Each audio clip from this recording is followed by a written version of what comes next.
Hi everybody, TJ Mac Vintage Cards here, and today I'm going to talk about a pickup I made about 2 weeks ago.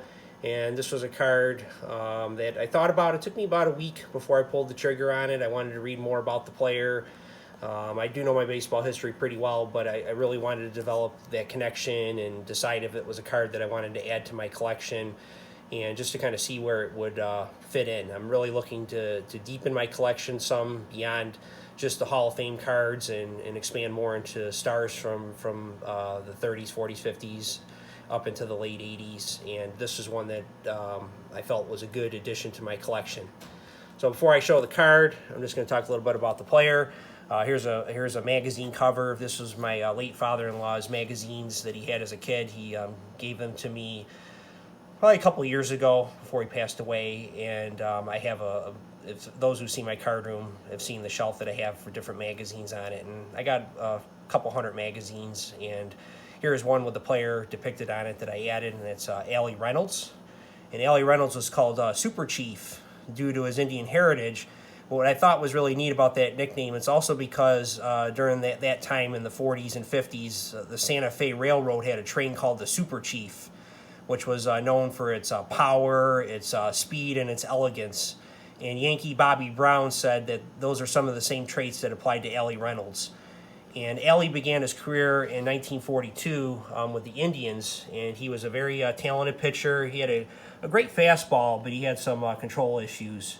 And in 1946, the Yankees, they were looking for pitching help, and the Indians were looking for a middle infielder, specifically a second baseman. So the Yankees traded Joe Gordon to the Indians, and in return they got Allie Reynolds. And initially the Indians said you can have any pitcher but Bob Feller, and the Yankees wanted Red Embry, but it was Joe DiMaggio who convinced them to take Allie Reynolds because he had seen his fastball firsthand and said it was very hard to hit and thought he'd be a good add to the team. And boy, was he right. And what's really neat is it was a trade that benefited both teams. The Indians ended up winning the 1948 World Series, and Joe Gordon was one of the great statistical players on that team.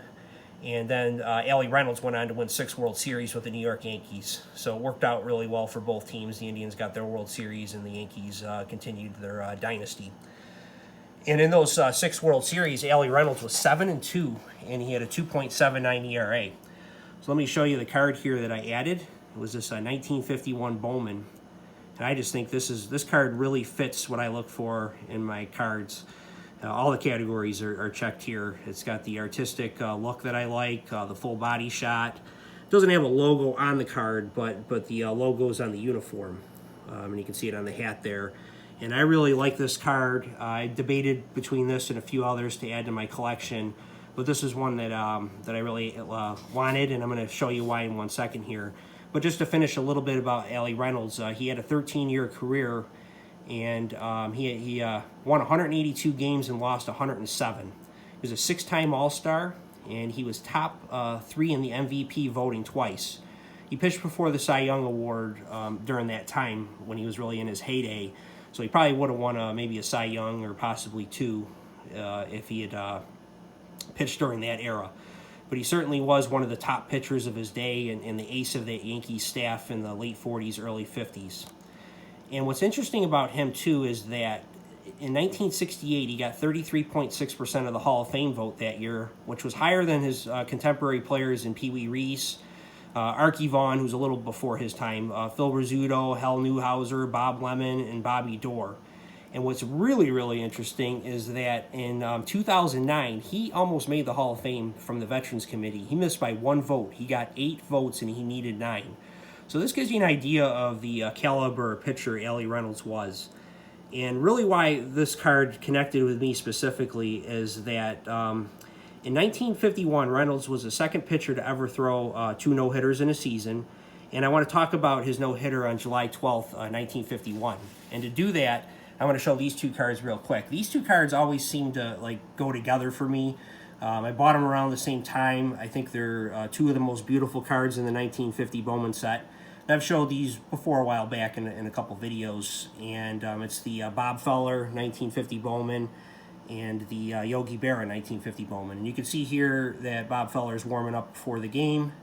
and you got Yogi Berra looking to throw a ball back. So if you take this card and you add it in there, it kind of goes together really nicely because you got Allie Reynolds warming up there, and then it looks like he's throwing it to Yogi Berra, who's throwing it back to him, and then you got Bob Feller warming up. And that's one of the cool things about this era is there's not a lot of video around, and it really lets you use your imagination. And my father-in-law, he was a real big Indians fan growing up, and I've mentioned that before, and he would tell me about how he'd go to the games as a kid, and he'd also go to Boston, he'd seen the Yankees play.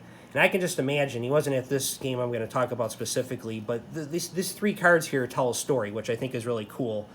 And on July 12th, 1951, Allie Reynolds, he pitched a no-hitter, and the team that he faced were the Cleveland Indians. And in the early 50s, the Indians were really a very, very good team. They won 90 games a few times in the early 50s. It was a lot harder then because they only had one division in baseball in the American League and one in the National League. So if you won your division, you went right to the World Series. There was no other divisions in the league. So back then, the Indians would win over 90 games, but the Yankees would end up usually winning the division, especially during that time.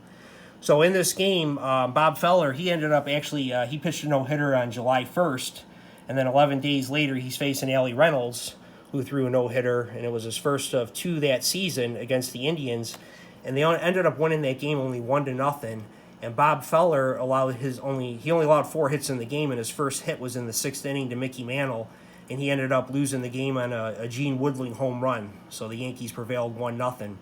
And Allie Reynolds ended up retiring the last 17 batters in the game to seal the no-hitter.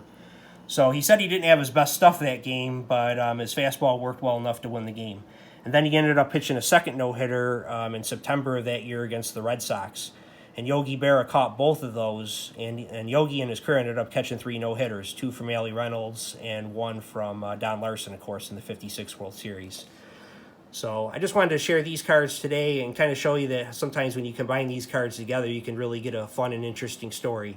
So this is one I'm going to plan on displaying in my card room when baseball season hits next year. I got a shelf that I tend to put little themes on, and this is one that I'm going to put up there that I really enjoy. And it's nice that when you get a card that really fits into your collection nicely.